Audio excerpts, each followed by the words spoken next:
Hi everyone, welcome to today's lesson. This is the next, or the second lesson in a series on Alla Prima still life painting.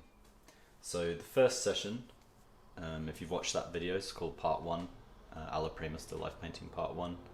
We just sort of sketched in what's called a wash drawing, which is using just a single paint. I used some raw umber, thinned with a lot of mineral spirits.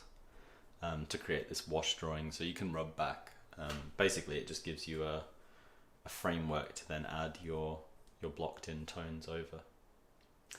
So what we're going to be doing today is basically patching in the correct colours, value, kind of hue, chroma, that sort of thing, into big sections of the piece. We're not going into detail, that will be subsequent videos. Bearing in mind this whole thing is painted in a single day, so it's sort of all wet into wet, but I've split it up into a number of different videos. So the next step is basically establishing a good, fairly accurate statement of all the general colours and shapes before we move on to adding any detail. Sorry, I'll just turn my sound off.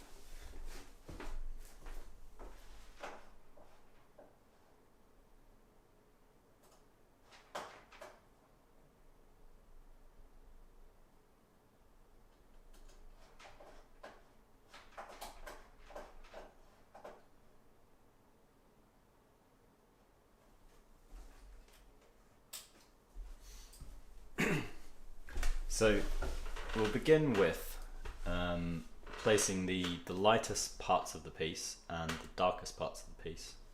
Now I'm going to be using primarily these two brushes, similar to what I used in the first video. So one's it's a filbert, kind of maybe like half the width of my finger, bristle filbert, which is good for kind of laying on a reasonably thick amount of paint. And then for finer work I've got this synthetic, fairly soft, flat, kind of long flat. They're a good size for this sort of piece at this stage. You don't need anything smaller than that. You could work a bit bigger if you like. So, and our medium again is just going to be mineral spirits for now. We might use a little bit of oil later, but because it's an Alla Prima, it doesn't really matter so much your mediums. Mediums are more important to control when you're doing layered pieces. You also want a rag, so I'll just go get one now. Because I prefer to use a smaller number of brushes and then just clean them as you work rather than use a bunch. So let's begin with the darkest part of the piece. So the darkest part of the painting is going to be the tip of this beak. Everything else is sort of, the white background is white. It's going to be a light colour. Even the shadow on that background is fairly light. All of the tones in the skull itself, because it's white and it's got a lot of reflected light bouncing around in it, they don't go too dark. But this is locally, so the local colour of this beak is dark. That means it is kind of itself a pretty dark colour. There are some shifts between it, but generally it's quite dark. The tip being probably the darkest point. So I'm going to begin with trying to figure out how dark exactly I want to make this tip of this beak.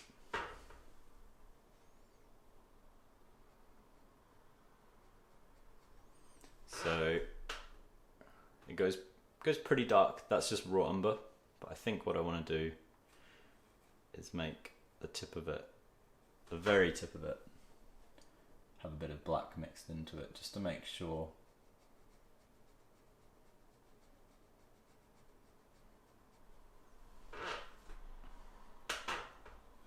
it goes nice and dark.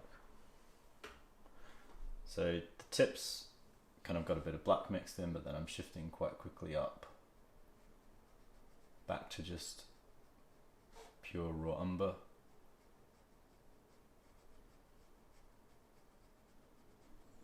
It sort of lightens off a bit as it nears the top.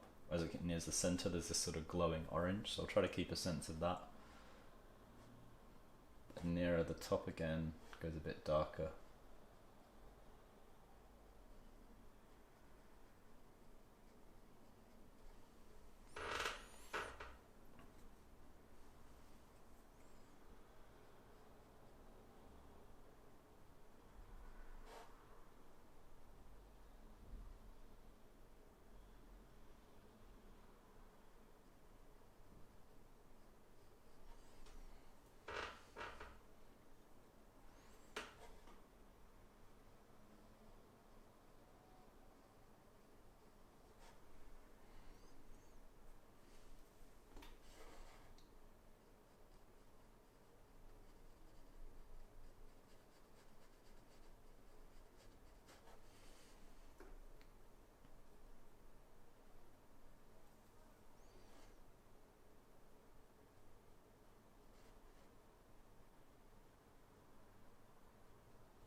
it's not too bad for that darkest value in the beak.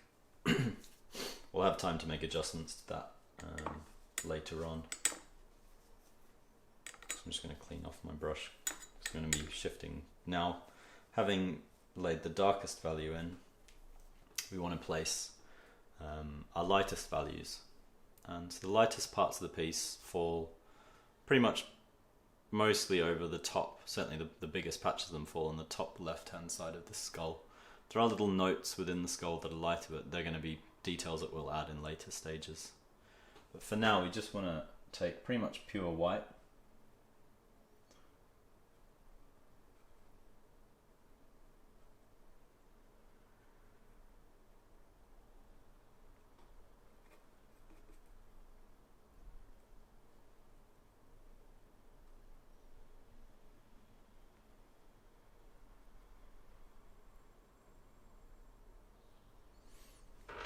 Pure white, and just place it as accurately as possible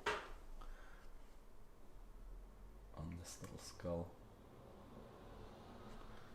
It's got a little patch in there.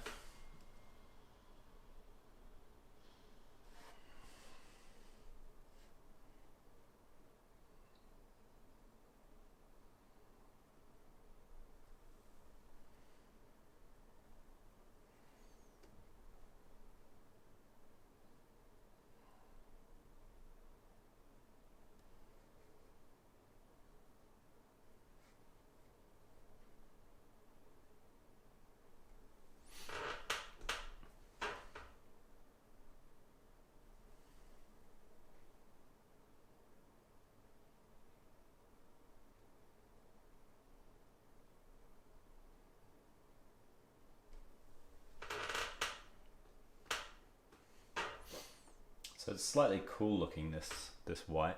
If that's okay, that's something I'll correct.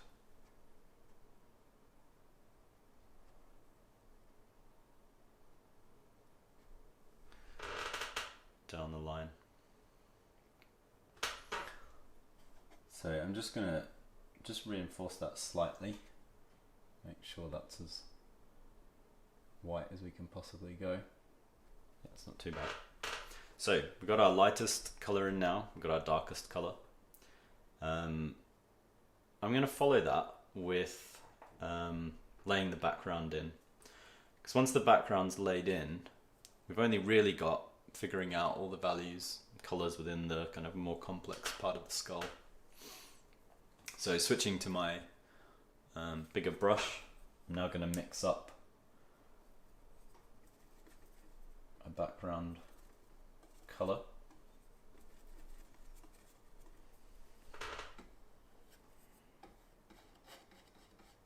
This background's just generally lighter on the left hand side and it gets gradually darker towards the right.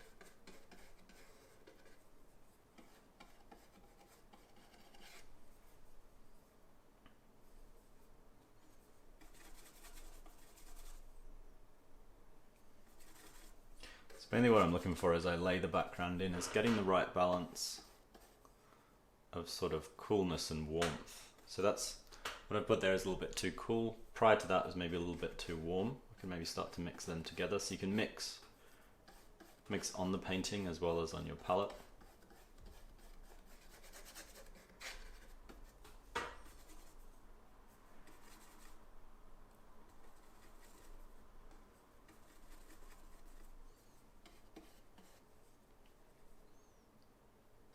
I also want to just check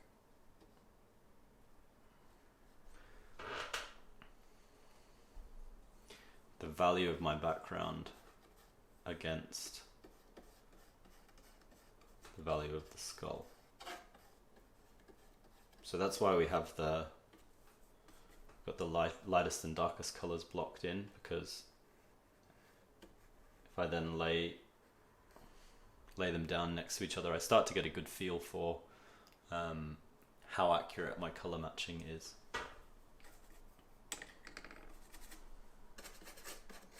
Colors maybe not the hue, so like the actual kind of color of it isn't perfect, but it's not too bad, but the value seems to be alright, which is the important thing.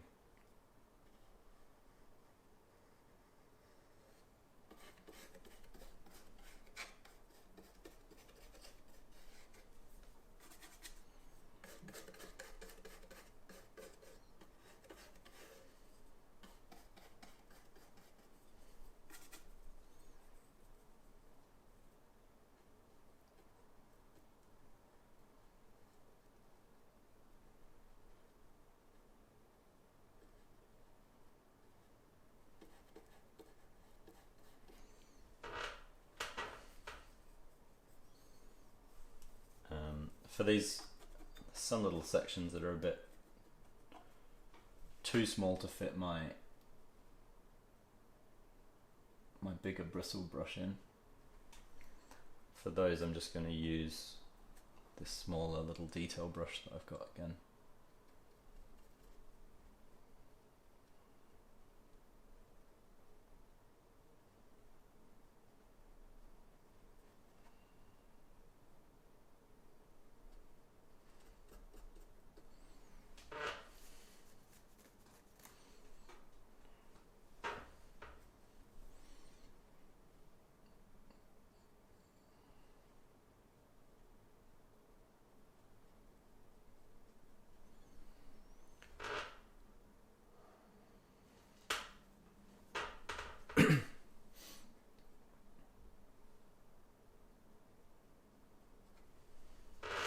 Also looking through for those gaps in the skull as I patch it in.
Just gradually adding a little bit of raw umber and black to this background as I work across.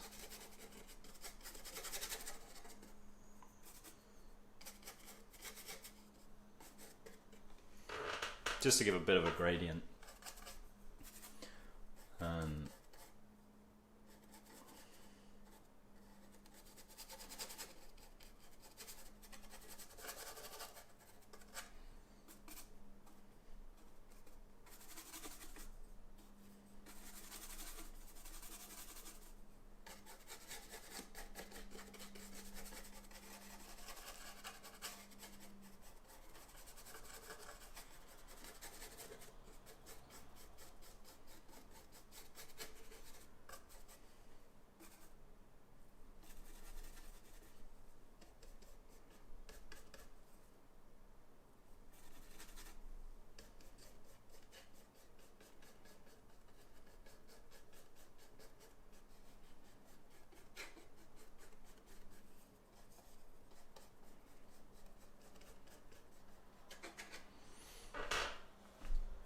so it's not too bad.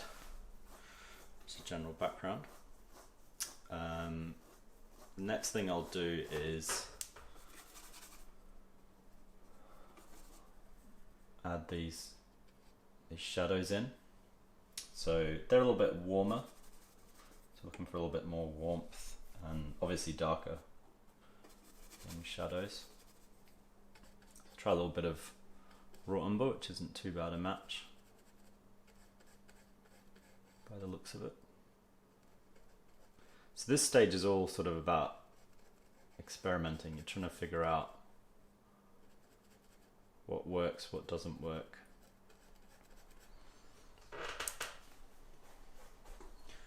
What matches and what doesn't match.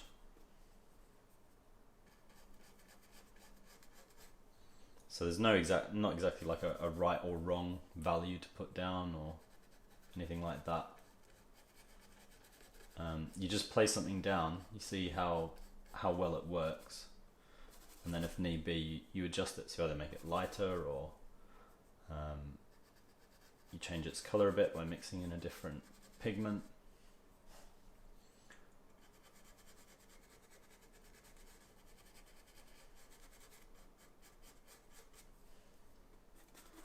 So now that we've got that shadow blocked in, we can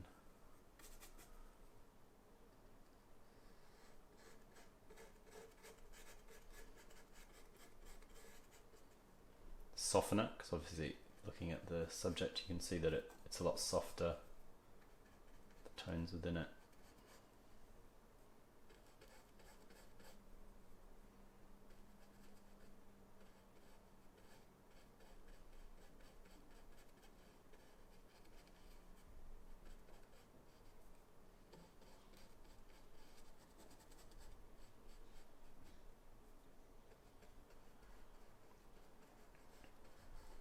And gets particularly soft in certain sections of the shadow. So some edges of the shadow are sharper than others, and that's something we want to look for to a certain extent now, but it's something that we'll make adjustments to later as well,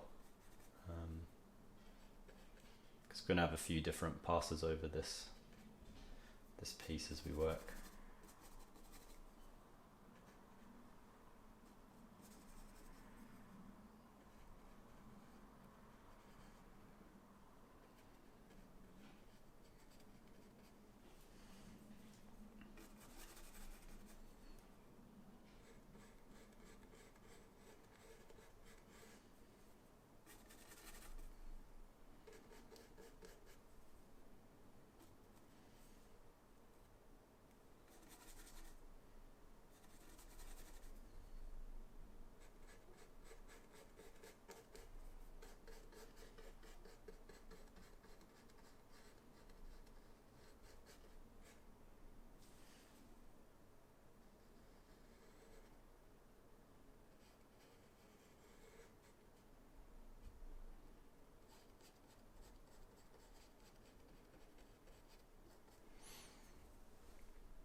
Starting to come together pretty well.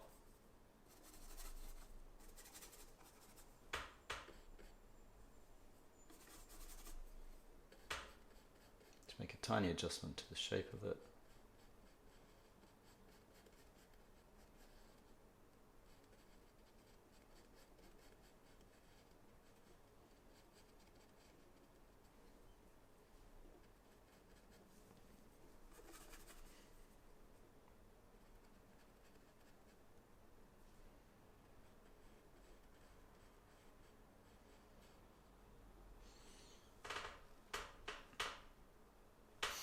Yeah, it's not too bad.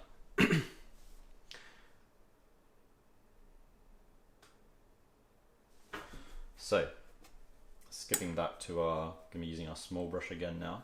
I want to finish off by just trying to block in fairly accurate tones and values for our parts of our skull in shadow.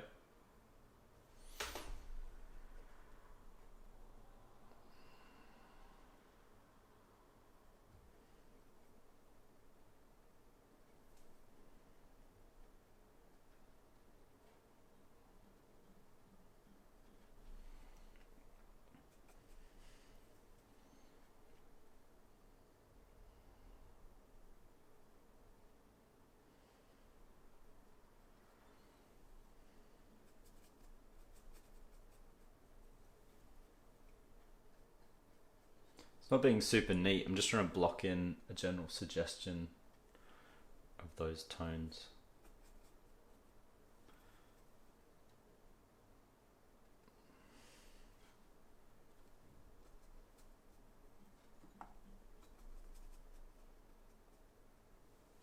So I'm looking for things like where this little projection of the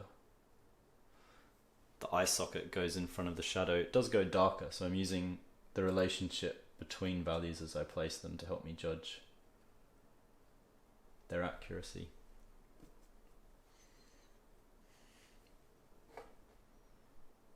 So it goes darker back here as well. But then that lightens off as it blends up, so we're kind of patching that in.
It's not too bad as a shadow block in. So I think what we've got left are lights, which are sort of halftones, not as bright as the lightest light that we put in, but not shadows.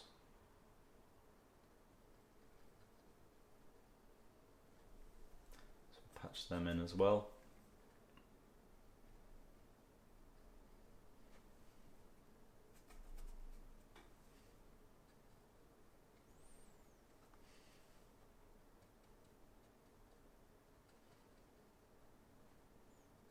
Trying to be as accurate as possible, but bearing in mind we are going to go in and make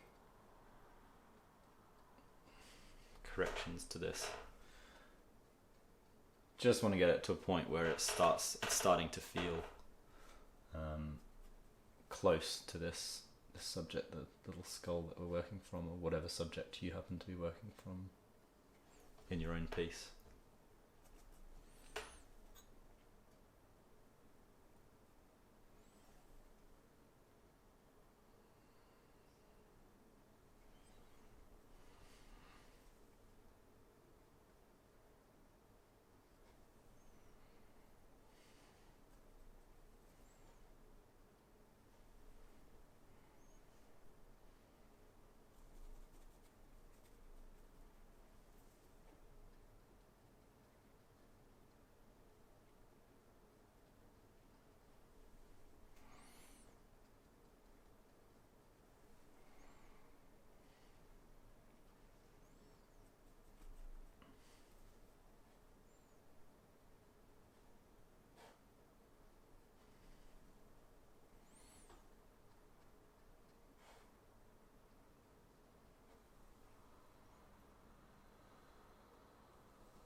Just going to make a tiny shape adjustment.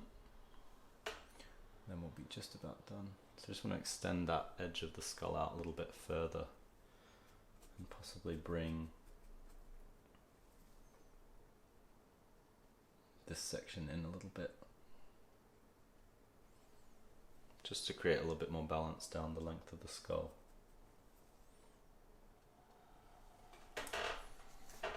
Maybe just cut this shadow off a little bit as well. And that's not too bad. So it's just that kind of level of block-in that we're looking for. This is obviously quite a subtle one. If you're working with something with a bit more local colour, it'll be a bit easier to like really make it work. But you can see it's starting to hover, so I've got a sense of the skull hovering. I'm starting to get a bit closer to being accurate of the colours of the actual piece. In subsequent sessions we'll be moving into using slightly smaller brushes. I'm pretty happy with the background, so it'll just be focusing on details within the skull itself is the next thing to do. Using some small brushes. But yeah, that's pretty much it for today. And I will see you guys in the next session. Have a look out for it. As always, you can follow us on here on YouTube, and you can also click the link through to OCAD Studio if you want to sign up for tutoring, like actual one-to-one tutoring from myself and a number of other specialist tutors. But that's it, and I'll see you guys soon.